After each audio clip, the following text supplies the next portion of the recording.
जय हिंद एवरीवन। बहुत ही अच्छा लगा आप लोगों ने पिछली वीडियो को बहुत ज़्यादा लाइक किया। ये वीडियो उसी सीक्वेंस में है, बहुत ही चीज़ें यहाँ पे हम लोग कवर करेंगे। एक ऑप्शन के साथ कई सारी चीज़ों को हम लोग रिलेट करेंगे। तो बिना टाइम वेस्ट करते हुए स्टार्ट करते हैं आज की अपनी ये वीडियो। पहला क्वेश्चन है सिनोनिम का, और इसमें आप लोगों को केवल आंसर पे नहीं जाना, काफ़ी चीज़ों को और सीखना है। ये वर्ड लिखा हुआ आपके सामने एमिकेबल, एमिकेबल आपके सामने लिखा है। एमिकेबल क्या होता है? नेबुलस होता है, मतलब जो चीज़ क्लियर ना हो, अस्पष्ट हो। एबऑमिनेबल माने घृणा के लिए आ जाता है। हार्मोनियस माने स्नेहशील, सद्भावना, सबको एक जैसा मानने वाला। या डेलिकेट। तो चलिए पहले हम इन चारों वर्ड को एक्सप्लेन करते हैं, फिर फाइनल आंसर पे चलते हैं।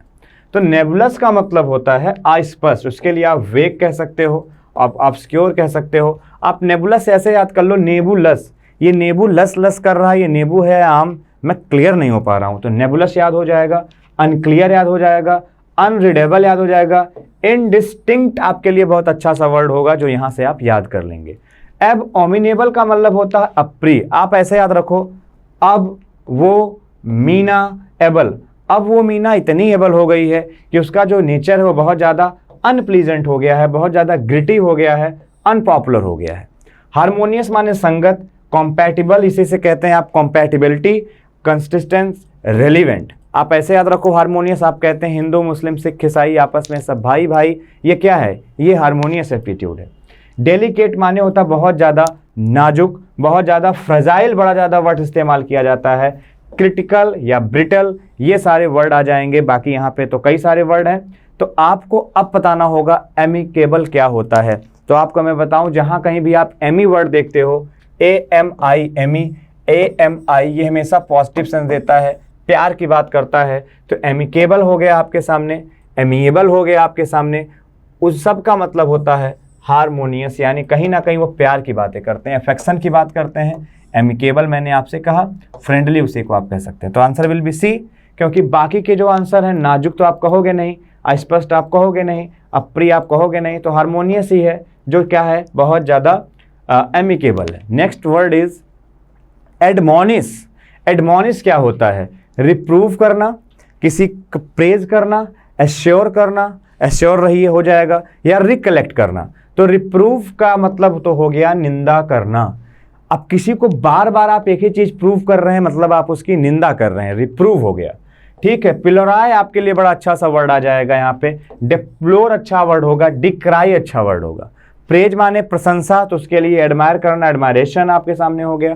कॉम्प्लीमेंट आपके सामने हो गया, कॉमेंडेशन आपके सामने हो गया, मैग्निफिकेशन हो गया, या लाउड हो गया, ये आपका प्रेज है। एश्योर माने होता है किसी को भरोसा दिलाना। ठीक है। रिकलेक्ट माने होता है किसी चीज को बार बार याद करना, स्मरण करना, मेमोराइज करना। ठीक है। रिमिनेस करना, रिकॉल करना, रिमाइंड करना। ठीक है। ये सारे वर्ड आपके सामने याद हो जाएंगे। कॉमेंडरेट करना। अब बात करेंगे एडमोनिश क्या होता है। एडमोनिश का मतलब होता है किसी को धिक्कारना, यानी उसकी निंदा करना। ठीक है। तो एडमोनिश आपको याद रखना पड़ेगा, डेमन आपको याद रखना पड़ेगा, शॉ आपको याद रखना पड़ेगा, रिप्रोच आपको याद रखना पड़ेगा, स्पर्न आपको ध्यान रखना पड़ेगा। तो ये जितने भी वर्ड हैं, ये कहीं ना कहीं एडमोनिश के सिनोनिम है। तो वर्ड एक ही हैं, लेकिन उनके साथ कई सारे वर्ड मैं आपको जो बता रहा हूं, उम्मीद है कि आप इसको प्रॉपर नोट बना करके लिख लेंगे। क्योंकि अगर आप एक एक मॉक को डेली देखते हैं और आप 30 दिन में 30 मॉक देख लेते हैं, तो आपके पास बहुत ज़्यादा मैटर हो जाएगा, बहुत ज़्यादा मैटर हो जाएगा, और सबके लिए यूजफुल रहेगा, सबके लिए। वोकैब तो हर जगह इंपॉर्टेंट है भैया। आगे आ जाओ, आके अगला वर्ड आपके सामने क्या है? एसेंटुएट। एसेंटुएट का मतलब क्या होता है? इंक्रीज स्पीड, स्पीड को बढ़ा देना, इनकरेज करना, प्रोत्साहित करना, किसी की ग्रोथ को बढ़ा देना, या ओवर एम्फेसाइज करना, ज़्यादा किसी पे जोर देना। तो आइए पहले चारों का मतलब कर लेते हैं हम लोग फटाफट। इनकरेज के लिए स्टिमुलेट भी वर्ड अच्छा आता है, प्रमोट भी अच्छा वर्ड आता है, स्पर वर्ड बहुत अच्छा आता है। अब यही स्पर आया, इसके पहले एक स्पर्न आया था, वो आपको याद आना चाहिए किस सेंस में था। तो इम्बोल्डन हो गया, पुश हो गया, इंक्रीज ग्रोथ अलग हो गया, ओवर एम्फेसाइज अलग। तो एसेंटुएट का मतलब होता है किसी को एम्फेसाइज करना, कन्वल्स कर देना। ठीक है। इंटवाइन कर देना, इंट्विस्ट कर देना, सबवेन कर देना। ठीक है। ये सारे वर्ड, तो आंसर विल बी डी। कुछ आइटम्स की बात करते हैं। तो ड्राइव होम का मतलब होता है to find one's root, to return to place of rest, back to original position, to emphasise. To drive home का मतलब होता है किसी को एम्फेसाइज करना। आप अपने कार में बैठा के किसी को अगर घर तक उसके ड्राइव कर रहे हो तो कहीं ना कहीं आप उसे आगे चल के किसी काम को करने के लिए एम्फेसाइज भी करोगे कि मैंने तुम्हें घर तक ड्राइव किया था, चलो ये काम करो। एम्फेसाइज आप उसको जरूर करोगे। तो याद रखने का तरीका है, तो आपका ड्राइव होम से एम्फेसाइज आंसर डी बिल्कुल सही हो जाएगा। To have an axe to grind का मतलब होता है कि अपना उल्लू सीधा करना भैया, अपने स्वार्थ के लिए काम करना। A private end to serve मतलब अपना काम प्राइवेट एंड है, ठीक है, तो answer will be A. To cry wolf का मतलब होता है लिसन ईगरली, बहुत ध्यान से सुनना।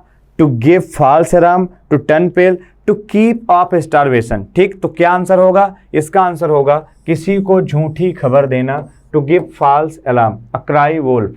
आपने देखा होगा कि कई बार सुबह जब मुर्गा बोलता है तो लोग जान जाते भैया 4 बज गया, लेकिन आपने देखा अगर कोई वॉल्फ कभी क्राई कर रहा हो तो इसका मतलब वो फॉल्स अलार्म है, झूठा अलार्म आपको दे रहा है, तो answer will be B. One word substitution की हम लोग बात कर लेते हैं, थोड़े से वन वर्ड को समझ लेते हैं कि वन वर्ड क्या पूछना चाह रहा है आप सभी से। Rules governing socially acceptable behaviour, ठीक, इसको क्या कहते हैं? बिहेवियर कहते हैं, एटिक्विटी कहते हैं, फॉर्मेलिटी कहते हैं या पोलाइटनेस कहते हैं। तो इसको कहते हैं इटिक्विटी। इसको क्या कहते हैं? इटिक्विटी। इसका मतलब rules governing socially acceptable behaviour को कहते हैं हम लोग इटिक्विटी।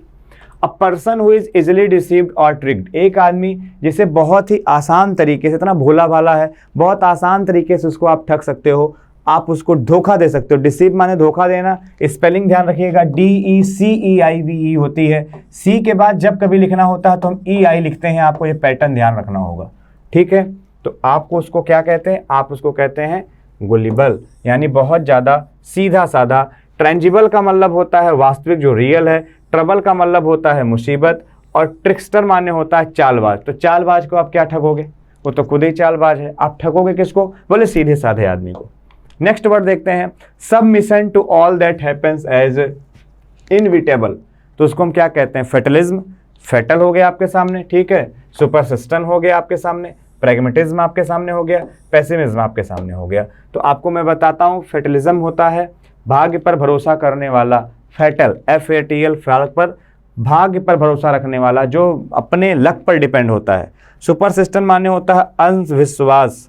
प्रैग्मेटिज्म का मतलब होता है व्यवहारवाद, ठीक है। और पेसिमिज्म माने होता है निराशावाद, pessimism.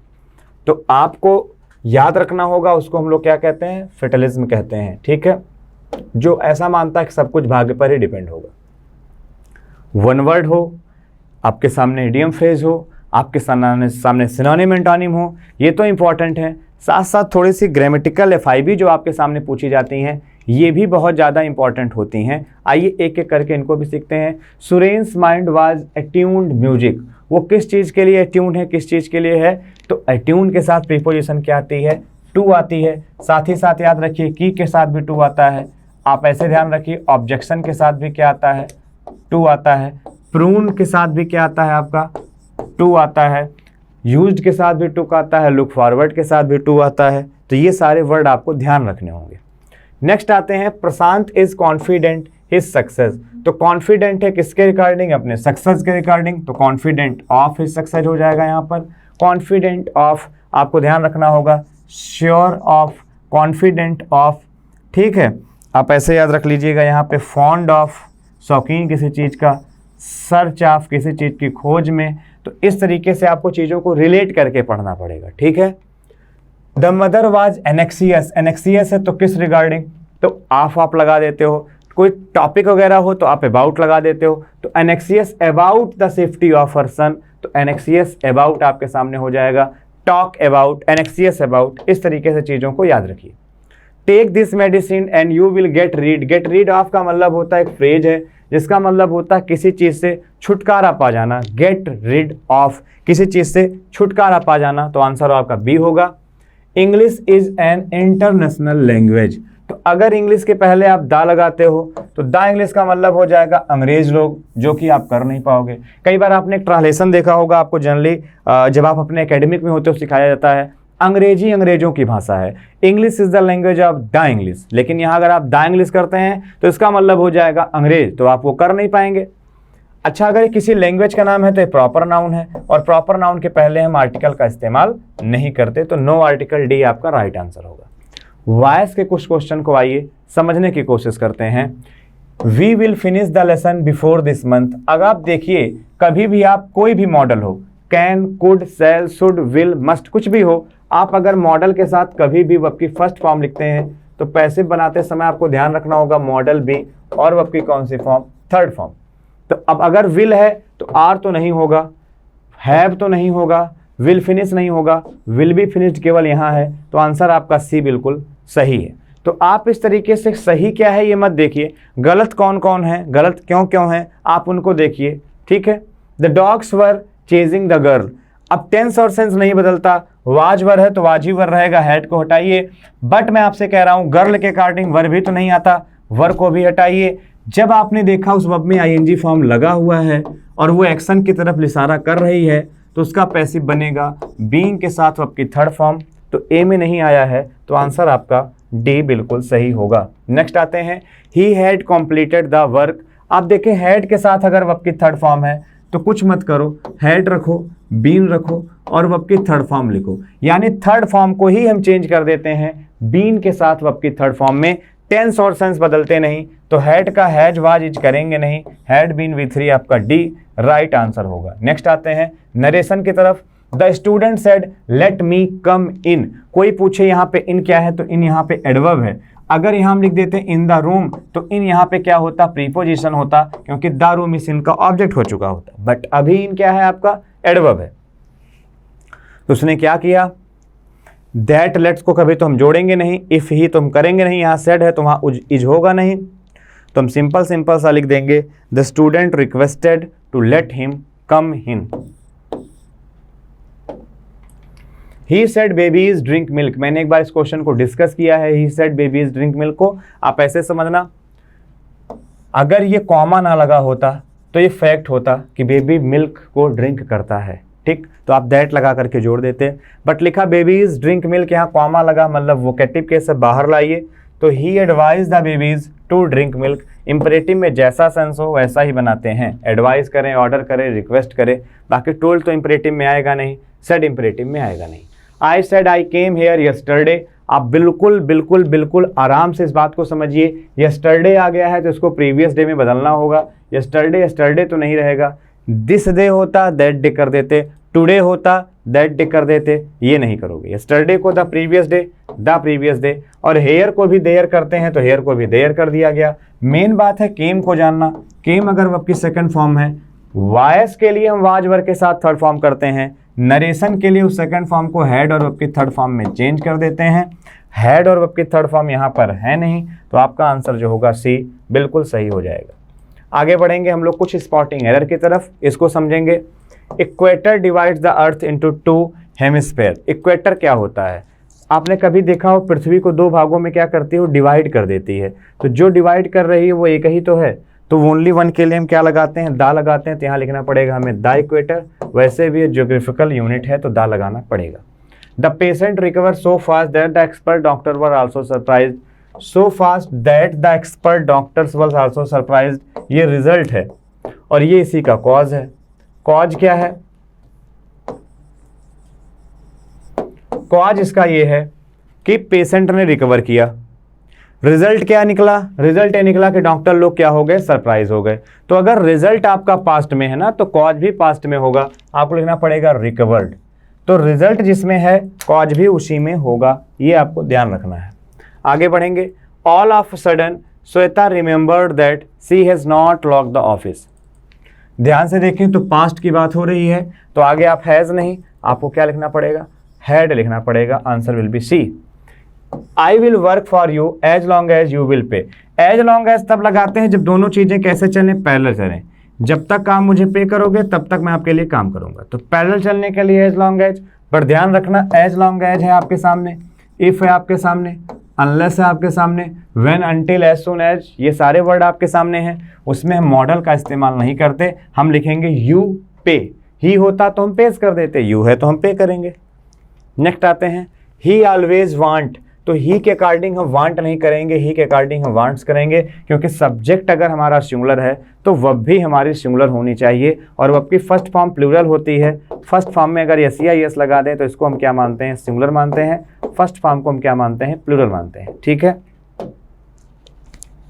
Many a man have been working under me, आप बिल्कुल मत कुछ सोचिए, आ मैन नाउन फ्रेज है जो कि सिंगुलर है, तो सिंगुलर नाउन फ्रेज के लिए सिंगुलर वर्ब आएगी, तो यहाँ हैव नहीं आएगा, यहाँ पर आपका क्या आएगा, हैज आएगा। Next, neither Rakesh nor I R, तो नीदर नॉर ईदर और जो भी यहाँ पर लिखा जाएगा, यहाँ पर यानी जो पास है वही खास है, मतलब जब कभी नीदर नॉर ईदर और या और नॉर को लिखा जाए, वर्ब के पास जो होगा वही सब्जेक्ट होगा, तो सब्जेक्ट आई है तो आर नहीं आएगा, यहाँ पे क्या आएगा, एम आएगा। Fear is one of those emotions which frequently roots out, which है आपके सामने, दैट है आपके सामने, हु है आपके सामने, ये ना तो सिंगुलर है, ये ना तो प्लूरल है, इसके पहले वाला अगर प्लूरल है तो ये प्लूरल, इसके पहले वाला अगर सिंगुलर है तो ये सिंगुलर। अब ध्यान से देखो, इसके पहले इमोशंस प्लूरल है तो ये सब प्लूरल है, अगर ये प्लूरल है तो वब भी कैसी आएगी, प्लूरल आएगी। Rout us not routs us. Are there any further reasons you can give us, तो आपको मैं बताऊं any further reasons you can, तो आप ऐसे देखो, are there any further reasons you can give us for your failure, तो आप इसमें क्या लिखेंगे, आप सेंटेंस में देखेंगे रीजन्स आपका प्लूरल है, एनी फर्दर रीजन्स आपके सामने लिखा हुआ है, तो अगर आप देखेंगे यहाँ पर तो आर आपका लिखा हुआ प्लूरल के लिए, जो कि आपका बिल्कुल सही है भाई, प्लूरल है तो प्लूरल बिल्कुल आएगा।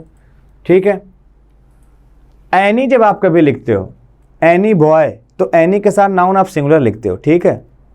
तो यहाँ पे आप एनी को थोड़ा सा क्या करिए, चेंज करिए, यहाँ पे एनी को आप चेंज करिए, तो यहाँ पे आप एनी की जगह क्या कर सकते हो कि एनी फर्दर रीज़न कर सकते हो, तो यहाँ पे आपको ऐसे करना पड़ेगा, is there any further reason, तो ये भी खैर गलत होगा, ये भी गलत होगा, क्वेश्चन कुछ मिस टाइप हो गया है।